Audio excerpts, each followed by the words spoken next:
ಭಗವದ್ಗೀತೆ ಓದಬೇಕೆಂಬ ಆಸೆ ಎಲ್ಲರಿಗೂ ಇರುತ್ತದೆ. ಆದರೆ ಪುಸ್ತಕದ ಗಾತ್ರ ಸಂಸ್ಕೃತ ಭಾಷೆಯ ಕಾರಣದಿಂದಾಗಿ ಬಹುತೇಕರು ಓದಲು ಹಿಂಜರಿಯುತ್ತಾರೆ. ನಿಮ್ಮಂಥವರಿಗೆ ಸುಲಭವಾಗಲೆಂದೇ ಭಗವದ್ಗೀತೆಯ ಸಾರವನ್ನು ಇಲ್ಲಿ ನೀಡಲಾಗಿದೆ. ಶ್ರೀಕೃಷ್ಣನ ಪ್ರಕಾರ ಮೋಕ್ಷ ಪಡೆಯುವುದು ಹೇಗೆ?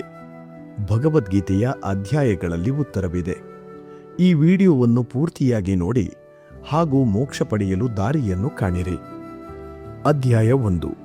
ಧರ್ಮವೇ ದೊಡ್ಡದು. ಯುದ್ಧಕ್ಕಾಗಿ ಬಂಧುಗಳನ್ನೇ ಕೊಲ್ಲಬೇಕಾದ ದುಗುಡ ಹಾಗೂ ಖಿನ್ನತೆ ಅರ್ಜುನನನ್ನು ಆವರಿಸುತ್ತದೆ. ಸ್ವಂತದವರನ್ನು ಹೇಗೆ ಕೊಲ್ಲುವುದು, ಇದು ಎಂಥ ಪರಿಸ್ಥಿತಿ ಎಂಬ ಯೋಚನೆ ಅವನ ಕೈ ಕಟ್ಟಿ ಹಾಕಿರುತ್ತದೆ.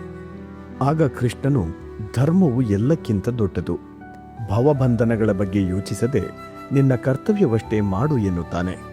ಆದರೆ ಅರ್ಜುನನಿಗೆ ಸಮಾಧಾನವಾಗುವುದಿಲ್ಲ. ಅಧ್ಯಾಯ 2. ಸುಜ್ಞಾನದಿಂದಲೇ ಪರಿಹಾರ.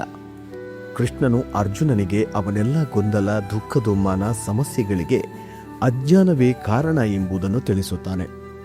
ದೇಹಕ್ಕೆ ಸಾವಿದೆ, ಆದರೆ ಆತ್ಮಕ್ಕೆ ಸಾವಿಲ್ಲ. ಹಾಗಾಗಿ ಯಾರನ್ನೇ ಸಾಯಿಸಿದರೂ ಅವರ ಆತ್ಮವನ್ನು ನಾಶಪಡಿಸಲಾಗುವುದಿಲ್ಲ. ಯುದ್ಧ ಮಾಡಬೇಕಾದುದು ನಿನ್ನ ಧರ್ಮ, ಹೋರಾಡದೆ ಹೇಡಿಯಾಗಬೇಡ ಎಂದು ತಿಳಿಸುತ್ತಾನೆ. ಅಧ್ಯಾಯ 3. ನಿಸ್ವಾರ್ಥದಿಂದ ಬೆಳವಣಿಗೆ. ಯಾರೂ ಫಲಿತಾಂಶದ ಬಗ್ಗೆ ಯೋಚಿಸದೆ ಎಲ್ಲವನ್ನೂ ದೇವರ ಹೆಗಲಿಗೆ ಹಾಕಿ ತನ್ನ ಕರ್ತವ್ಯವನ್ನು ತಾನು ನಿಭಾಯಿಸುತ್ತಾನೋ ಅವನು ಗೆಲ್ಲುತ್ತಾನೆ.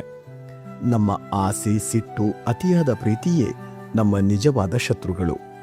ಇವು ನಮ್ಮನ್ನು ಸ್ವಾರ್ಥಿಗಳಾಗಿಸಿ ಶಾಂತಿಯನ್ನು ಕಸಿದುಕೊಳ್ಳುತ್ತದೆ ಎಂದು ಕೃಷ್ಣ ತಿಳಿಸುತ್ತಾನೆ. ಅಧ್ಯಾಯ 4. ಧರ್ಮ ಸಂಸ್ಥಾಪನೆಗೆ ಅವತಾರ. ಧರ್ಮ ಸಂಸ್ಥಾಪನಾರ್ಥಾಯ ಸಂಭವಾಮಿ ಯುಗೆ ಯುಗೆ.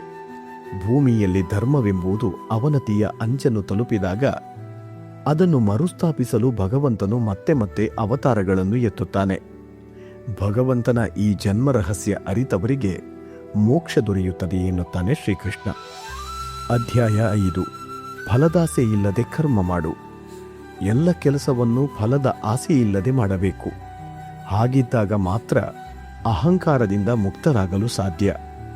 ಸನ್ಯಾಸಿಯ ಮನಸ್ಥಿತಿ ಹೊಂದಿ ಕರ್ತವ್ಯ ನಿಭಾಯಿಸಬೇಕು ಎನ್ನುತ್ತಾನೆ ಕೃಷ್ಣ. ಅಧ್ಯಾಯ 6. ಧ್ಯಾನದಿಂದ ಇಂದ್ರಿಯ ಗೆಲ್ಲಬೇಕು. ಧ್ಯಾನದಿಂದ ಮನಸ್ಸು ದೇಹದ ಮೇಲೆ ನಿಯಂತ್ರಣ ಸಾಧಿಸಲು ಸಾಧ್ಯ. ಧ್ಯಾನಾಭ್ಯಾಸದಿಂದ ಮನಸ್ಸನ್ನು ಪರಮಾತ್ಮನಲ್ಲಿ ಕೂಡಿಸಿಕೊಂಡಿರಬೇಕು. ಆಗ ಇಂದ್ರಿಯಗಳನ್ನು ಗೆಲ್ಲಬಹುದು. ಅಧ್ಯಾಯ 7. ಜ್ಞಾನೋದಯ. ಧ್ಯಾನದಿಂದ ನಾವು ಯಾರೆಂಬ ಜ್ಞಾನೋದಯವಾಗುತ್ತದೆ.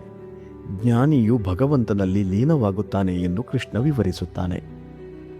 ಅಧ್ಯಾಯ 8. ಪ್ರಯತ್ನ ನಿರಂತರವಾಗಿರಬೇಕು. ದೇವರ ಧ್ಯಾನ ನಿರಂತರವಾಗಿದ್ದವನಿಗೆ ತನ್ನ ಹುಡುಕಾಟಕ್ಕೆ ಉತ್ತರ ಸಿಕ್ಕೇ ಸಿಗುತ್ತದೆ. ಆದರೆ ಪ್ರಯತ್ನ ನಿರಂತರವಾಗಿರಬೇಕು. ಅಧ್ಯಾಯ 9. ದೇವರ ಧ್ಯಾನದಿಂದ ನನ್ನ ಸೇರಬಹುದು. ಈ ಜಗತ್ತೇ ನಾನಾಗಿದ್ದೇನೆ.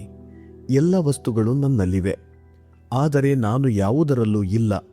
ಯಾವ ಜನರು ನನ್ನನ್ನು ಸಂಪೂರ್ಣ ನಂಬುತ್ತಾರೋ ಅವರ ಯೋಗಕ್ಷೇಮ ನಾನು ಕಾಯುತ್ತೇನೆ ಎನ್ನುತ್ತಾನೆ ಶ್ರೀಕೃಷ್ಣ. ಅಧ್ಯಾಯ 10. ಕರ್ಮಕ್ಕೆ ತಕ್ಕ ಫಲ. ಸುತ್ತಲ ಬದುಕು ಸಂಪೂರ್ಣ ಪವಾಡಗಳಿಂದಲೇ ತುಂಬಿದೆ. ಅವುಗಳನ್ನು ಕಂಡು ಖುಷಿಪಡು. ಜಗತ್ತಿನಲ್ಲಿ ದೇವರಿರುವುದಿಲ್ಲ. ದೇವರೊಳಗೆ ಸಂಪೂರ್ಣ ಜಗತ್ತಿದೆ. ನಿನ್ನ ಕೆಲಸಕ್ಕೆ ತಕ್ಕ ಫಲ ನೀಡುತ್ತೇನೆ. ಅಧ್ಯಾಯ 11.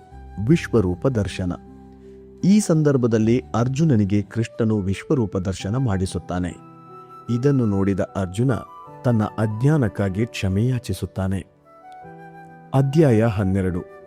ಭಗವಂತನಲ್ಲಿ ಪ್ರೀತಿ. ಭಗವಂತನನ್ನು ಪ್ರೀತಿಸುತ್ತಾ ಧ್ಯಾನಿಸುವರು ಅವರೇ ಯೋಗಿಗಳು. ಭಗವಂತನ ಪ್ರೀತಿ ಪಡೆಯುವಂಥ ಕರ್ಮಗಳನ್ನು ಮಾಡಬಹುದು. ಇಲ್ಲದಿದ್ದಲ್ಲಿ ಕರ್ಮಗಳಿಗೆ ಫಲ ಬಯಸಬೇಡ ಎನ್ನುತ್ತಾನೆ ಕೃಷ್ಣ. ಅಧ್ಯಾಯ 13. ಮಾಯೆಯಿಂದ ಕಳಚಿಕು. ಬ್ರಹ್ಮಾಂಡವೇ ಮಾಯೆ. ಅದನ್ನು ಅರ್ಥ ಮಾಡಿಕೊಂಡು ಮಾಯೆಯಿಂದ ಕಳಚಿಕೊಂಡು ಭಕ್ತಿಯಿಂದ ಜೀವಿಸಲು ಕೃಷ್ಣ ಸಲಹೆ ನೀಡುತ್ತಾನೆ. ಅಧ್ಯಾಯ 14. ದೃಷ್ಟಿಕೋನಕ್ಕೆ ಹೊಂದುವ ಜೀವನ ಶೈಲಿ. ಎಲ್ಲದರಲ್ಲೂ 3 ಗುಣಗಳಿರುತ್ತವೆ. ಸಾತ್ವಿಕ ಗುಣವು ಬೆಳಕಿನ, ಸುಖದ ವಿಚಾರದ ರೂಪ. ರಜೋಗುಣವು ಪ್ರೀತಿ, ಬಯಕೆ, ಅಹಂಕಾರದ ಕ್ರಿಯಾಶೀಲ ರೂಪ. ತಮವು ಅಜ್ಞಾನ, ತಪ್ಪು ತಿಳುವಳಿಕೆ, ಆಲಸ್ಯದ ರೂಪ. ಎಲ್ಲರಲ್ಲಿಯೂ ಇಷ್ಟು ಗುಣಗಳಿದ್ದರೂ ಒಂದು ಗುಣ ಮೇಲುಗೈ ಸಾಧಿಸುವುದು. ಸಾತ್ವಿಕ ಗುಣದವನು ಮೋಕ್ಷ, ರಾಜಸಿಕ ಗುಣದವನು ಪುನರ್ಜನ್ಮ ಹಾಗೂ ತಾಮಸಿಕ ಗುಣದವನು ಕೆಳಮಟ್ಟದ ಜನ್ಮವೆತ್ತುತ್ತಾನೆ ಎಂದು ಕೃಷ್ಣ ಹೇಳುತ್ತಾನೆ. ಅಧ್ಯಾಯ 15. ದೈವಿಕತ್ವಕ್ಕೆ ಬೆಲೆ. ಸಂಸಾರವನ್ನು ತಲೆಕೆಳಗಾದ ಅರಳಿ ಮರಕ್ಕೆ ಹೋಲಿಸಿ ಮಾತನಾಡುವ ಕೃಷ್ಣ, ಇದು ಆದಿ ಅಂತ್ಯವಿಲ್ಲದ್ದು, ಇದನ್ನು ವೈರಾಗ್ಯವೆಂಬ ಶಸ್ತ್ರದಿಂದ ಕತ್ತರಿಸಬೇಕು. ದೈವಿಕತ್ವಕ್ಕೆ ಬೆಲೆ ಕೊಟ್ಟಾಗ ಇದು ಸಾಧ್ಯ ಎಂದು ಕೃಷ್ಣ ಮನಮುಟ್ಟುವಂತೆ ಹೇಳುತ್ತಾನೆ. ಅಧ್ಯಾಯ 16. ಸದ್ಗುಣದಿಂದ ಸ್ವತಂತ್ರ. ಸಿಟ್ಟು, ಕ್ರೂರತೆ, ಅಜ್ಞಾನ, ಅಪ್ರಾಮಾಣಿಕತೆ, ಅತಿಯಾಸೆ, ಅನೈತಿಕತೆ, ಅಹಂಕಾರ ಮುಂತಾದವು ವ್ಯಕ್ತಿಯನ್ನು ಆಧ್ಯಾತ್ಮಿಕವಾಗಿ ನಾಶ ಮಾಡುತ್ತವೆ. ಆದರೆ ಮಾನವೀಯತೆ, ಸತ್ಯ, ಅಹಿಂಸೆ, ತಾಳ್ಮೆ, ಇಂದ್ರಿಯಗಳ ನಿಯಂತ್ರಣ ಮುಂತಾದ ಸದ್ಗುಣಗಳು ಜ್ಞಾನಕ್ಕೆ ಕಾರಣವಾಗಿ ಸ್ವತಂತ್ರರನ್ನಾಗಿಸುತ್ತದೆ. ಅಧ್ಯಾಯ 17. ಮೇರು ಸತ್ಯ. ಇಲ್ಲಿ ಕೃಷ್ಣ ಓಂ ನಾಮದಿಂದಲೇ ಸತ್ಕಾರ್ಯ ಆರಂಭಿಸಬೇಕು. ಯಜ್ಞ, ದಾನ ಹಾಗೂ ತಪಸ್ಸು ಸತ್ಕಾರ್ಯಗಳು ಎಂದು ವಿವರಿಸುತ್ತಾನೆ. ಅಧ್ಯಾಯ 18. ಪರಮಾತ್ಮನೊಂದಿಗೆ ಐಕ್ಯ. ಕರ್ಮಯೋಗಿಯಾಗಿ ಬದುಕಬೇಕು. ನಿಮ್ಮ ಕೆಲಸವೇ ನಿಮ್ಮನ್ನು ಆತ್ಮದೊಂದಿಗೆ ಜೋಡಿಸುತ್ತದೆ, ಪರಮಾತ್ಮನೊಂದಿಗೆ ಐಕ್ಯವಾಗಲು ದಾರಿ ತೋರುತ್ತದೆ ಎಂದು ವಿವರಿಸುತ್ತಾನೆ. ಇಂತಹ ಮತ್ತಷ್ಟು ವಿಡಿಯೋಗಳಿಗಾಗಿ ನಮ್ಮ ಆಧ್ಯಾತ್ಮ ಕನ್ನಡ ಚಾನಲ್ ಅನ್ನು ಸಬ್ಸ್ಕ್ರೈಬ್ ಮಾಡಿ, ಪಕ್ಕದಲ್ಲಿರುವ ಬೆಲ್ ಐಕಾನ್ ಅನ್ನು ಕ್ಲಿಕ್ ಮಾಡಿ.